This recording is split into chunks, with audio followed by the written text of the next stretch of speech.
Hello students, welcome to Manoj educational study classes.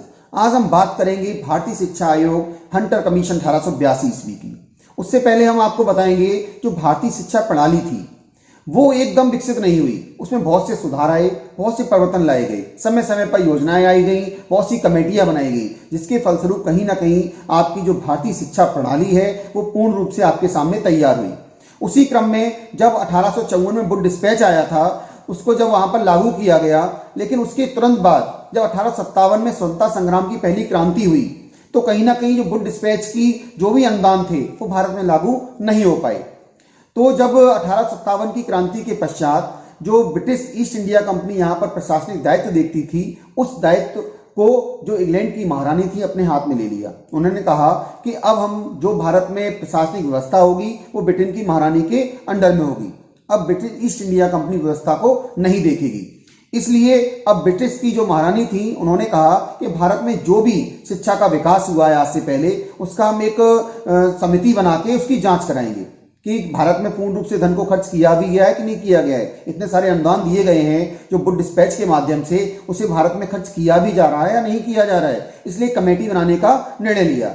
इसी committee को तत्कालीन गवर्नर जनरल लॉर्ड रिपन ने 1882 ईस्वी में विलियम हंटर के नेतृत्व में कमेटी बनाई, जिसमें 20 सदस्य थे और 8 सदस्य भारतीय थे, जिन्हें शामिल किया गया। भारतीयों को इसलिए शामिल किया गया कि भारतीय अच्छी तरह से उस व्यवस्था को देखेंगे और समझेंगे कि अनुदान को खर्च किया भी जा रहा है या नहीं किया जा रहा है। और जो कमेटी बनी, इसी कमेटी को भारतीय शिक्षा आयोग 1882 हंटर कमीशन भी कहते हैं। आज इस कमेटी के बारे में, इसके जो सुझाव थे प्राथमिक शिक्षा और माध्यमिक शिक्षा के बारे में, उसका विस्तार से अध्ययन करेंगे। आइए हम चर्चा करते हैं भारतीय शिक्षा आयोग 1882 ईस्वी के बारे में। तो हंटर कमीशन के जो कार्य थे उससे पहले चर्चा करते हैं। हंटर कमीशन के प्रमुख कार्य निम्नलिखित थे। पहला कार्य था उनका प्राथमिक शिक्षा की समीक्षा करना। पहला कार्य था प्राथमिक शिक्षा की समीक्षा करना। दूसरा कार्य था राज्य संस्थाओं की समीक्षा करना। और तीसरा कार्य था उनका द्वितीयक शिक्षा स्तर की समीक्षा करना। द्वितीयक शिक्षा स्तर यानी माध्यमिक शिक्षा स्तर की समीक्षा करना। अगला कार्य था उनका शिक्षा के क्षेत्र में ईसाई मिशनरियों के योगदान की समीक्षा करना। और अंतिम कार्य था उनका निजी उद्यम क्षेत्रों के प्रति सरकार के व्यवहार की समीक्षा करना। ये 5 कार्य हंटर कमीशन के थे जो उन्हें करने थे। प्राथमिक शिक्षा से जुड़े हंटर आयोग के मुख्य सुझाव निम्नलिखित थे। पहला सुझाव दिया हंटर कमीशन ने कि प्राथमिक शिक्षा को सामूहिक जन शिक्षा के रूप में देखा जाना चाहिए। हंटर कमीशन कहता है कि प्राथमिक शिक्षा है वो सभी के लिए हो। ऐसा ना हो किसी वर्ग को से वंचित कर दिया जाए, चाहे वो मजदूर वर्ग हो, चाहे किसी भी श्रेणी का हो, वो सामूहिक जन के लिए होनी चाहिए। ये पहला सुझाव दिया गया। दूसरा सुझाव दिया गया कि प्राथमिक शिक्षा के द्वारा व्यक्ति में आत्मनिर्भरता के गुणों को रोपित करना चाहिए। यानी प्राथमिक शिक्षा इस तरह से दी जाए कि कहीं ना कहीं व्यक्ति आत्मनिर्भर हो जाए। वो शिक्षा सैद्धांतिक इतनी ना हो कि वो अपना रोजगार भी ना उसे दिला सके।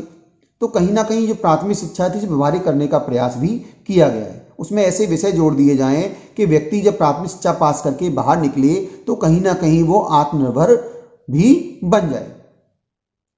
तथा कहा गया, अगला पॉइंट कहा गया कि प्राथमिक स्तर पर शिक्षा का माध्यम व्यक्ति की मातृभाषा होनी चाहिए। यानी जो भी शिक्षा उसको प्राथमिक स्तर पर दी जाए वो उसकी मातृभाषा में ही होना चाहिए, और होनी आवश्यक भी है, क्योंकि व्यक्ति अपनी मातृभाषा को अच्छी तरह से समझ लेता है तो कहीं ना कहीं वो प्राथमिक शिक्षा से वंचित नहीं होगा और प्राथमिक शिक्षा को पूर्ण रूप से कंप्लीट या संपूर्ण अवश्य कर लेगा। अगला पॉइंट दिया गया कि शिक्षकों की नियुक्ति जिलाधिकारी द्वारा होनी चाहिए तथा जिन्हें सरकार द्वारा अधिकृत होना चाहिए। यानी जो भी शिक्षक नियुक्त होंगे उन्हें जिलाधिकारी नियुक्त करेगा और सरकार उन्हें अधिकृत करेगी। अगला पॉइंट दिया गया कि विद्यालय भवन तथा फर्नीचर सरल तथा किफायती होने चाहिए।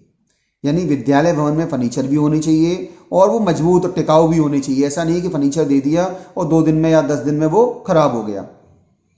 इसके साथ साथ शिक्षकों के प्रशिक्षण हेतु सामान्य विद्यालयों की स्थापना की जानी चाहिए। ये कहा गया कि नॉर्मल स्कूल खोलने चाहिए जहां शिक्षक प्रशिक्षण लें उनके लिए एक नॉर्मल स्कूल की भी निर्माण किया जाना चाहिए। और ये भी इसमें कहा गया कि नॉर्मल स्कूल ऐसी जगह पर खोले जाएं जहां आसपास प्राथमिक विद्यालय भी हों, और एक नॉर्मल स्कूल तो ऐसा हो जहां प्रांत का जो अधीक्षक हो उसके आसपास भी हो, जो वहां मॉनिटरिंग कर सके और देख सके कि अध्यापक प्रशिक्षण की व्यवस्था भी सुचारू रूप से चल रही है या नहीं चल रही है। इसके साथ साथ पाठ्यक्रम में और विषय जोड़े गए। ये कहा गया कि पाठ्यक्रम में कृषि, प्राकृतिक तथा भौतिक विज्ञान तथा अंगगणित एवं माप की स्थानीय पद्धतियां शामिल की जानी चाहिए। देखिए, पहले ही कहा गया है कि आत्मनिर्भर बनाना पहला उद्देश्य होना चाहिए प्राथमिक शिक्षा का, इसलिए कुछ ऐसे विषयों को भी अवश्य सम्मिलित किया गया जो व्यवहारिक हों। अगला सुझाव दिया गया कि विद्यालय में उपयोग किए जाने वाले उपकरण टिकाऊ तथा किफायती होने चाहिए, यानी जो भी सामग्री विद्यालय में यूज की जाए वो अच्छी हो, गुणवत्तापूर्ण हो, ऐसी ना हो जो मतलब यूज ना हो सके। अगला पॉइंट दिया गया कि आदिवासी जनजातियों तथा पिछड़ी जनजातियों के मध्य प्राथमिक शिक्षा का प्रचार प्रसार सरकार का दायित्व होना चाहिए। देखिए, जो आदिवासी जनजातियां थी, जंगलों में रहती थी, उन्हें अगर प्राथमिक शिक्षा नहीं मिलेगी तो कहीं ना कहीं वो वर्ग समाज विहीन हो जाएगा, समाज से कट जाएगा। तो उन्हें भी शिक्षित करना पहला दायित्व रखा गया। इसलिए कहा गया कि आदिवासी जनजातियों को भी इस प्राथमिक शिक्षा से अवश्य जोड़ना चाहिए और सरकार का दायित्व होगा वो उन्हें शिक्षा दिलवाए। अगला पॉइंट दिया गया, विद्यार्थियों से विद्यालय की फीस उनकी आर्थिक क्षमता के आधार पर ही ली जानी चाहिए। देखिए, जो भी फीस ली जाए वो उनकी आर्थिक क्षमता के आधार पर, ऐसा ना हो कि विद्यार्थी फीस दे नहीं पा रहा है और आप उससे फीस के बदले स्कूल से निकाल दें, ऐसा ना हो। उसकी आर्थिक स्थिति का अध्ययन किया जाए और उसके आधार पर ही उससे फीस ली जाए। प्राथमिक शिक्षा स्तर के सुझाव के अलावा जो माध्यमिक शिक्षा स्तर था उसके सुधार के लिए भी कुछ सुझाव अवश्य दिए और उसे दो कैटेगरी में बांटा, प्रशासनिक सुधार और गुणवत्ता में सुधार। जो प्रशासनिक सुधार थे उसके अंतर्गत हंटर कमीशन ने कहा, पहला पॉइंट दिया कि सरकार को द्वितीयक शिक्षा व्यवस्था, द्वितीयक का मतलब है माध्यमिक शिक्षा व्यवस्था में किसी तरह के हस्तक्षेप से बचना चाहिए, यानी कोई हस्तक्षेप नहीं करना चाहिए। दूसरा पॉइंट दिया, सरकार को द्वितीयक शिक्षा के प्रसार का भार निजी संस्थाओं के कंधों पर डाल देना चाहिए, यानी जो भी उसका प्रसार हो, जो भी हो, वो किस पे डाल दे, निजी संस्थाओं के। थर्ड पॉइंट दिया कि द्वितीय शिक्षा के विकास हेतु सरकार को अधिक मात्रा में अनुदान राशि उपलब्ध करवानी चाहिए, यानी जो अनुदान की राशियां हैं जो माध्यमिक शिक्षा के विकास के लिए होंगी अधिक मात्रा में सरकार लोगों को दे, या जो संस्थाएं खोले उन लोगों को उपलब्ध कराए। अगला पॉइंट दिया कि लोगों के कल्याण हेतु हर जिले में कम से कम एक मॉडल हाई स्कूल की स्थापना अवश्य की जानी चाहिए, यानी इन्होंने एक प्रस्ताव दिया कि एक हाई स्कूल जरूर खुलना चाहिए हर जिले में। और लास्ट पॉइंट दिया इन्होंने प्रशासनिक गुणवत्ता के अंतर्गत कि निजी संस्थाओं को बढ़ावा देने के लिए कमीशन ने सुझाव दिया कि सहायता प्राप्त विद्यालयों के प्रबंधकों को किसी सरकारी स्कूल की तुलना में अपने छात्रों से कम फीस लेनी चाहिए। देखिए, सरकारी स्कूल में फीस ज़्यादा होगी लेकिन जो प्राइवेट स्कूल होगा उसके प्रबंधकों से ये कहा गया कि आप फीस कम लेंगे ताकि आपके यहाँ बच्चे ज़्यादा आए, सरकारी स्कूलों में कम जाएं, ऐसी व्यवस्था कर दी गई।